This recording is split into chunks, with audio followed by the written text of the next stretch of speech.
Hey, so I just finished a movie called The Last Unicorn, which was, and I'm gonna read you guys a little bit of information via FedEx, or not, sorry, Netflix.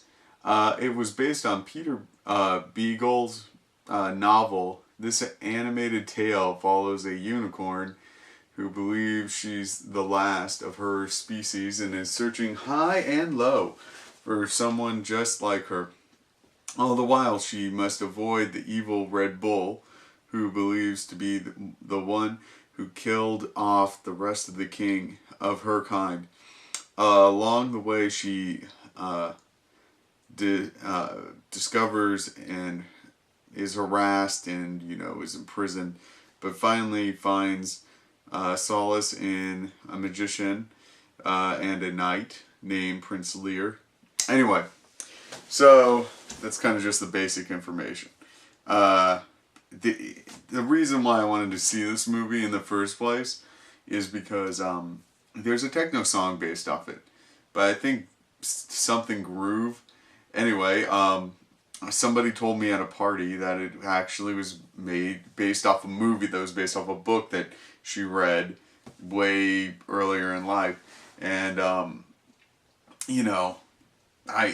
it's like on one of my playlists, and I wanted to see what it was, and it is a very sad movie. Very sad movie. I mean, there's this unicorn in the forest. Basically, I think that this information kind of gives you a basis idea. I mean, a good idea of what happens. Basically, there's a unicorn in the forest.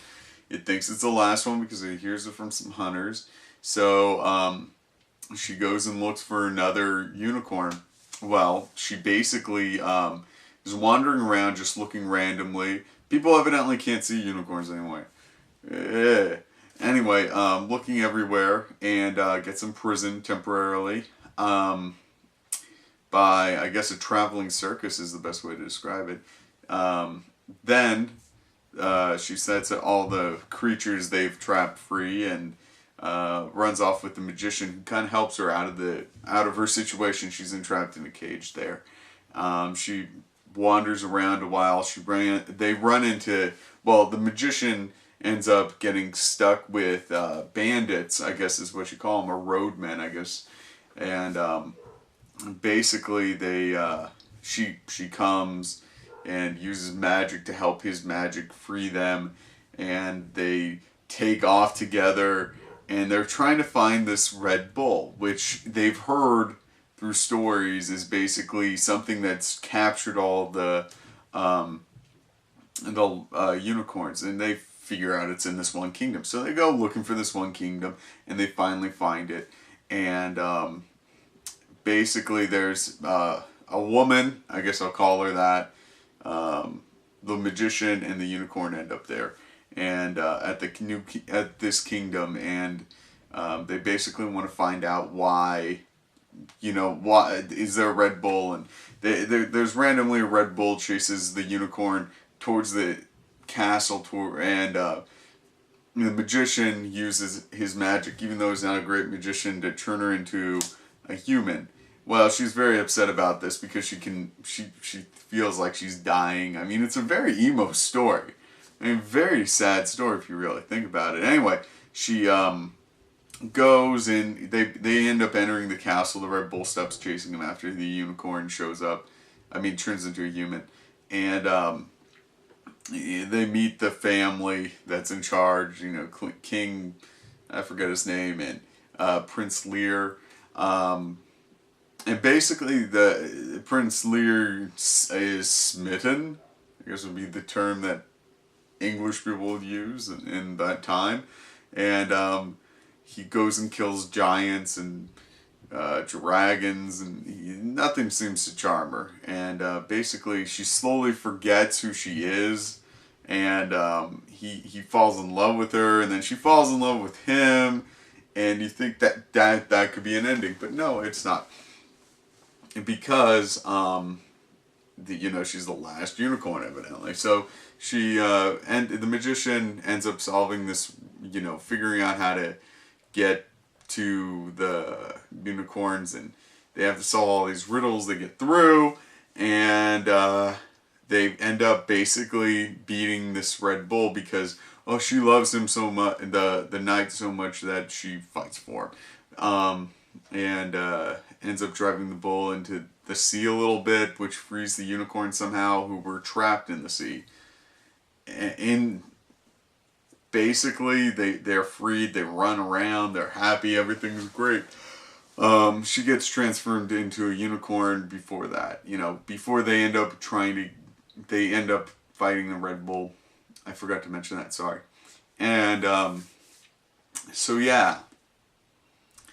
Then, basically, the unicorn takes off. The one knight had gotten injured in the fight against the Red Bull and wakes up and he's like, I just wish I could have seen her.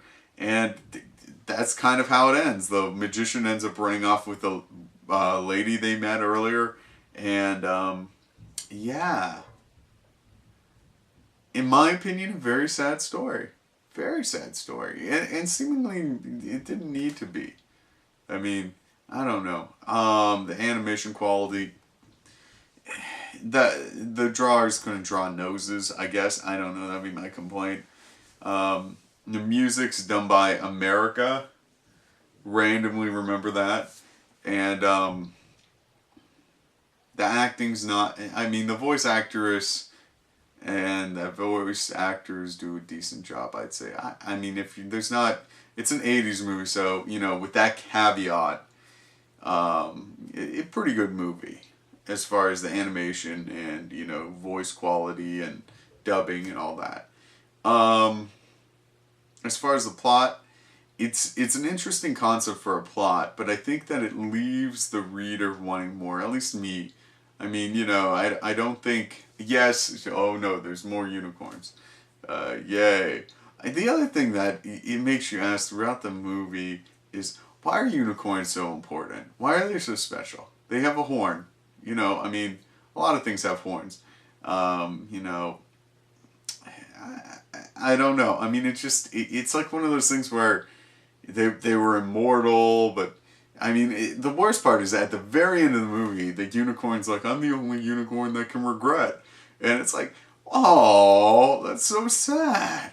And I don't know. I mean, it's just, it kind of goes on like that. Would I recommend this movie? I'd say that if you're into 80s animated movies about unicorns, then go for it. Go for it. But if you're not, don't. It's not for people that aren't into that kind of thing, I guess. I don't know. I kind of regret watching it. Like, I think I'm going to go get drunk and see if I can't drink my sorrows away.